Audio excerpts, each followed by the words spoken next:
২৮ জানুয়ারি দিনটি শুরু হয়েছিল সাধারণভাবে। কারো মনে কোনো ভয় ছিল না, কারো মনে কোনো খারাপ আশঙ্কা ছিল না। মুম্বাই থেকে একটি ছোট প্রাইভেট জেট বিমান বারামতির উদ্দেশ্যে রওনা দেয়। এটা ছিল একটি ছোট ফ্লাইট, সময়ও খুব বেশি লাগার কথা ছিল না। বিমানের ভিতরে মোট 5 জন মানুষ ছিলেন। 2জন অভিজ্ঞ পাইলট যারা বহু বছর ধরে বিমান চালাচ্ছিল, একজন নিরাপত্তা কর্মী, একজন সহকারী, এবং বিমানের সবচেয়ে গুরুত্বপূর্ণ যাত্রী ছিলেন মহারাষ্ট্রের উপমুখ্যমন্ত্রী অজিত পাওয়ার। বিমানটি যখন আকাশে উড়ে তখন আবহাওয়া একদমই স্বাভাবিক ছিল। আকাশ পরিষ্কার ছিল, বৃষ্টি বা ঝড় কিছুই ছিল না। পাইলটরা নিয়ম মেনে বিমান চালাচ্ছিলেন। কন্ট্রোল টাওয়ারের সাথে নিয়মিত যোগাযোগ হচ্ছিল, সব কিছু ঠিকঠাক চলছিল। যাত্রা প্রায় সময় জুড়ে কোনো রকম সমস্যা দেখা দেয়নি। সবাই ভাবছিল আর কিছুক্ষণের মধ্যেই বিমানটি নিরাপদে ল্যান্ড করবে। কিন্তু আসল বিপদ আসে যাত্রার শেষ অংশে। যখন বিমানটি বারামতি বিমানবন্দরের খুব কাছাকাছি পৌঁছে যায়, তখন পাইলট ল্যান্ডিংয়ের প্রস্তুতি নিতে শুরু করেন। বিমান ধীরে ধীরে নিচে নামছিল, রানওয়ে দেখা যাচ্ছিল। ঠিক সেই সময়ে হঠাৎ করে পাইলট কন্ট্রোল হারিয়ে যান। হঠাৎ করে পাইলট কন্ট্রোল টাওয়ারকে জানান বিমানে কিছু একটা সমস্যা হয়েছে। কী ধরনের সমস্যা তা তখনও স্পষ্ট করে বুঝতে পারেনি। কন্ট্রোল টাওয়ার পাইলটকে নির্দেশ দেয় শান্ত থাকতে এবং পরিস্থিতি সামলাতে। কিন্তু এরপর যা ঘটে তা ছিল কয়েক সেকেন্ডের মধ্যেই। হঠাৎ করে বিমানটি দ্রুত উচ্চতা হারাতে শুরু করে। পাইলটরা নিয়ন্ত্রণ নেওয়ার চেষ্টা করেন, কিন্তু বিমানটি আর ঠিকভাবে সাড়া দিচ্ছিল না। রানওয়ে তখন চোখের সামনেই ছিল, আর মাত্র কয়েক সেকেন্ড পেলেই বিমানটি নিরাপদে নামতে পারত। কিন্তু দুর্ভাগ্যজনকভাবে বিমানটি রানওয়ে পর্যন্ত পৌঁছাতেই পারল না। রানওয়ে থেকে কিছুটা দূরে একটা খোলা মাঠে বিমানটি আছড়ে পড়ে। একটি ভয়ঙ্কর শব্দ হয়, মুহূর্তের মধ্যেই আগুন ধরে বিমানে। চারিদিকে কালো ধোঁয়ায় ঢেকে যায় এলাকা, আর দূর থেকেও দেখা যাচ্ছিল ধোঁয়া। স্থানীয় মানুষজন শব্দ শুনে ছুটে আসে, অনেকে সাহায্য করার চেষ্টা করেন, কিন্তু আগুন ছিল এতটাই ভয়ঙ্কর যে কাছে যাওয়া সম্ভব ছিল না। খবর পেয়ে দমকল বাহিনী ও পুলিশ দ্রুত ঘটনাস্থলে পৌঁছায়।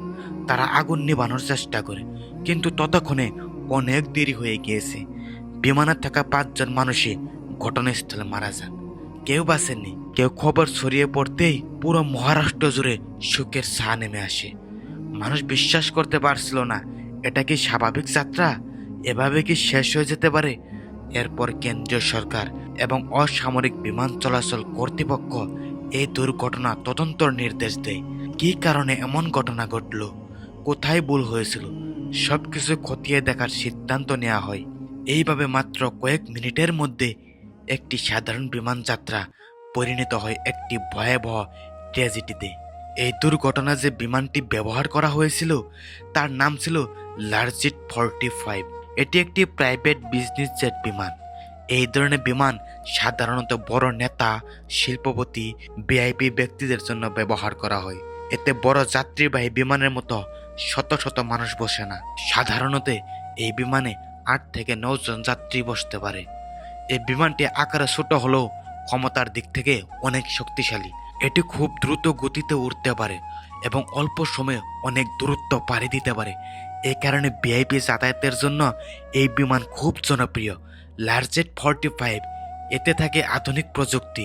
এর মধ্যে রয়েছে উন্নত নেভিগেশন সিস্টেম, যার মাধ্যমে পাইলট সহজে দিক নির্ণয় করতে পারে। অটো পাইলট সিস্টেম, যা প্রয়োজনে নিজের থেকে বিমান চালাতে সাহায্য করে। আধুনিক ব্রেকিং সিস্টেম, যা ল্যান্ডিংয়ের সময় বিমান থামাতে সাহায্য করে। এছাড়া জরুরি পরিস্থিতির জন্য বিভিন্ন সতর্ক সংকেত অ্যালার্ম সিস্টেম আছে।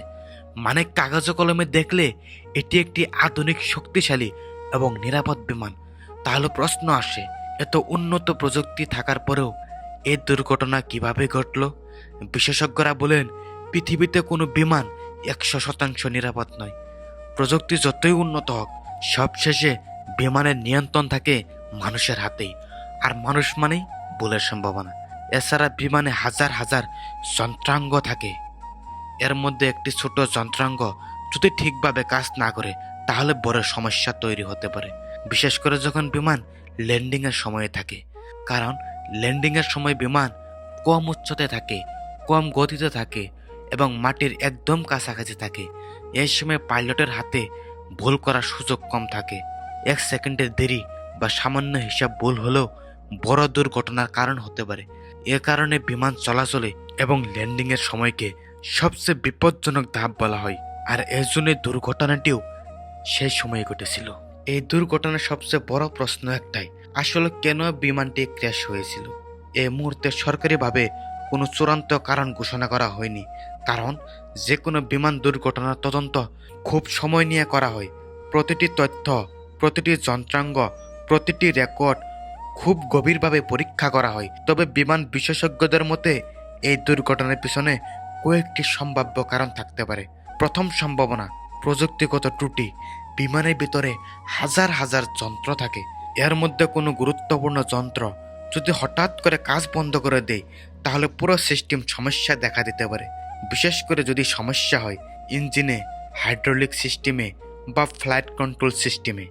তৃতীয় শিক্ষা, মানব জীবনের সবচেয়ে মূল্যবান। কোনো পদ বড় নয়, কোনো ক্ষমতা বড় নয়, কোনো টাকা পয়সা বড় নয়। জীবনের সবচেয়ে বড় কিছু নেই। এই দুর্ঘটনা আমাদেরকে মনে করিয়ে দেয় আজ আমরা বেঁচে আছি, আগামীকাল থাকবো কিনা তা কেউ জানে না। এই মুহূর্তে সবকিছু বদলে যেতে পারে। তাই অহংকার নয়, হিংসা নয়, অহেতুক ঝগড়া নয়, বরং ভালোবাসা ছড়ান। এই দুর্ঘটনা শুধু 5টি মানুষের জীবন কেড়ে নিয়নি, এটি 5টি পরিবারের পুরো পৃথিবী বদলে দিয়েছে। এক মুহূর্তে সবকিছু শেষ হয়ে গিয়েছে। যারা মারা গেছেন তারা কেউ শুধু যাত্রী ছিলেন না, প্রতিটি মানুষ ছিল। প্রতিটি মানুষ ছিল কারো কাছে ভীষণ প্রিয়, কারো বাবা, কারো ছেলে, কারো স্বামী, কারো বড় ভাই। আজ তারা এই পৃথিবীতে নাই। ভাবুন একবার, সকালবেলা তারা ঘর থেকে বের হয়েছিলেন একদম সাধারণ একটা দিনের মতোই। হয়তো কেউ বলেছিলেন সাবধানে যাবেন, হয়তো স্ত্রী বলেছিলেন পৌঁছে ফোন করবেন, হয়তো সন্তান জিজ্ঞাসা করেছিলেন কবে ফিরবে বাবা।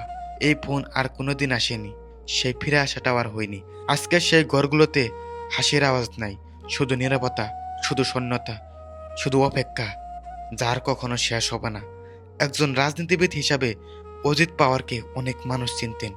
তিনি ছিলেন পরিচিত মুখ, একজন বড় দায়িত্বের মানুষ। কিন্তু পরিবারের কাছে তিনি ছিলেন একজন নেতা নন, তিনি ছিলেন একজন বাবা, একজন অভিভাবক, একজন আশ্রয়। আজকে সে আশ্রয় হারিয়ে গিয়েছে। আর যারা পাইলট ছিলেন তারা ছিলেন দক্ষ প্রশিক্ষণ মানুষ। প্রতিদিন তারা আকাশে উড়তেন অন্য মানুষের জীবন নিরাপদে পৌঁছে দেওয়ার জন্য। অন্যদেরকে বাঁচাতে গিয়ে আজ তারাও নিজের জীবন হারালেন। এই মৃত্যু আমাদেরকে সবাইকে একটা বড় সত্য মনে করিয়ে দেয়। মৃত্যু কাউকে দেখে আসে না, না ছোট, না বড়, না ক্ষমতাবান, না সাধারণ মানুষ, না ধনী মানুষ, না গরিব মানুষ। সবাই মৃত্যুর সামনে সমান। আজকে যে আকাশে উড়ছে কাল সে মাটিতে নেই। এটাই জীবনের কঠিন বাস্তবতা। তাই আমাদের উচিত একে অপরের প্রতি দয়া দেখানো, ভালোবাসা বাড়ানো, হিংসা নয়, বিদ্বেষ নয়, ঘৃণা নয়। কারণ আমরা কেউ জানি না আমাদের সময় কখন শেষ হয়ে যাবে। আজ আমরা কথা বলছি, হাসতেছি, পরিকল্পনা করতেছি, কিন্তু আগামী মুহূর্তটা আমাদের হাতে নেই। তাই যতদিন বেঁচে আছি ভালো মানুষ হয়ে বাঁচি, আপনজনের মূল্য দেই, ক্ষমা করে দিতে শিখি, ভালোবাসা দিতে শিখি। আর যারা এই দুর্ঘটনায় প্রাণ হারিয়েছে তাদের সবার প্রতি রইল গভীর শ্রদ্ধা। আল্লাহ যেন সবাইকে জান্নাতুল ফেরদাউস নসিব করে, আর তাদের পরিবারকে যেন আল্লাহ ধৈর্য শক্তি দান করেন। এই পৃথিবীতে আমরা কেউ স্থায়ী নই, আমরা সবাই শুধু পথচারী। আজ আছি, কাল হয়তো থাকবো না। এই সত্যটা আমরা সবাই ভুলে যাই। টাকার পিছনে দৌড়াই, ক্ষমতার পিছনে দৌড়াই, অহংকারে হারিয়ে যাই। কিন্তু যখন এমন একটি দুর্ঘটনা ঘটে তখন বাস্তবতা আমাদের সামনে এসে দাঁড়ায়। মনে করিয়ে দেই মানুষ কতটা অসহায়। এই ভিডিওটা দেখার পর যারা এখনো বেঁচে আছেন তাদের জন্য আমার একটি ছোট অনুরোধ, জীবনকে গুরুত্ব দিন, প্রতিটি দিনকে মূল্য দিন, আপনজনকে সময় দিন, মা বাবার মুখের দিকে তাকান, তাদের সাথে কথা বলুন, তাদের খোঁজ নিন। কারণ একদিন এমন সময় আসবে যেদিন আর সুযোগ থাকবে না। ভালোবাসার কথা আজই বলুন, ক্ষমা চাইতে দেরি করবেন না, রাগ জমিয়ে রাখবেন না। কারণ জীবন খুব ছোট আর সময় খুবই কম। এই পৃথিবীতে আমরা যতই বড় হই না কেন, শেষে আমরা সবাই একই জায়গায় ফিরে যাই। তাই অহংকার নয়, দয়া বেছে নিন, ঘৃণা নয়, ভালোবাসা বেছে নিন, আর আল্লাহর পথে চলার চেষ্টা করুন। কারণ শান্তি আসে সেখান থেকেই যারা এই ভয়াবহ দুর্ঘটনায় নিজেদের জীবন হারিয়েছেন। আমরা তাদের সবাইকে গভীর শ্রদ্ধার সাথে স্মরণ করি। আল্লাহ যেন তাদের গুনাহ মাফ করেন, তাদের কবরকে শান্তিময় করেন এবং জান্নাতুল ফেরদাউস নসিব করেন। আমিন। এই ভিডিওটি যদি একজন মানুষকে একটু সচেতন করে, একজন মানুষকে নিজের জীবন নিয়ে ভাবতে শেখায়, তাহলে আমাদের চেষ্টা সার্থক।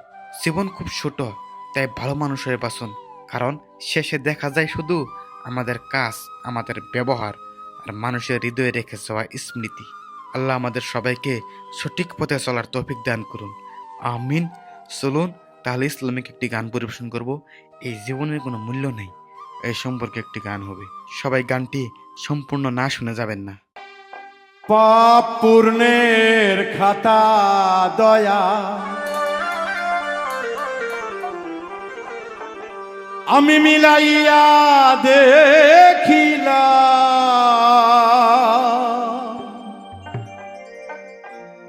পাপ পূর্ণের খাতা দয়া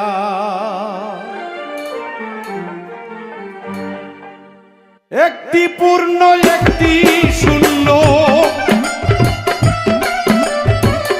একটি পূর্ণ একটি শূন্য হিসাবেতে পাইলাম।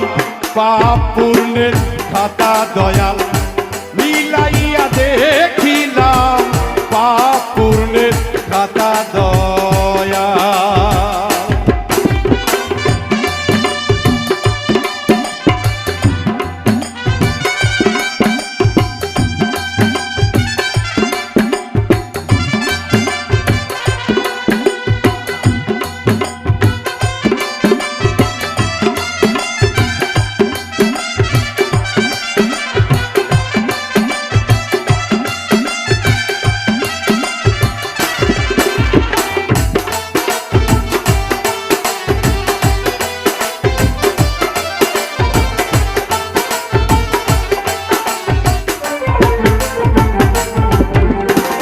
শূন্যের খাতায় পূর্ণ খালি, লেখে নাই বাগানের মালি।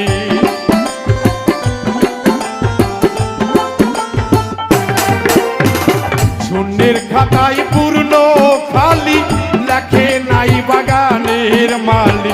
কলমের শুকাইছে কালি,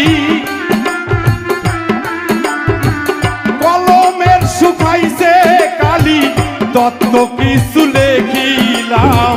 পাপ পূর্ণের খাতা দয়া মিলাইয়া দেখিলাম, পাপ পূর্ণের খাতা দয়া।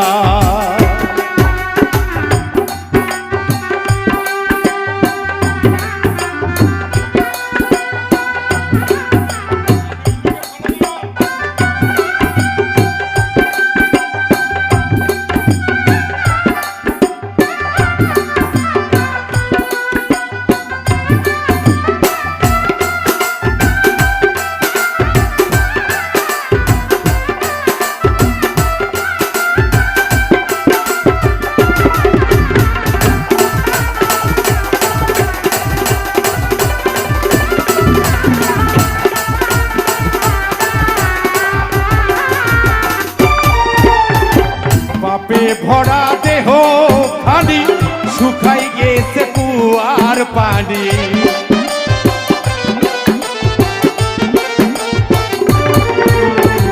পাপে ভরা দেহ খানি, শুকাই গেছে কুয়ার পানি।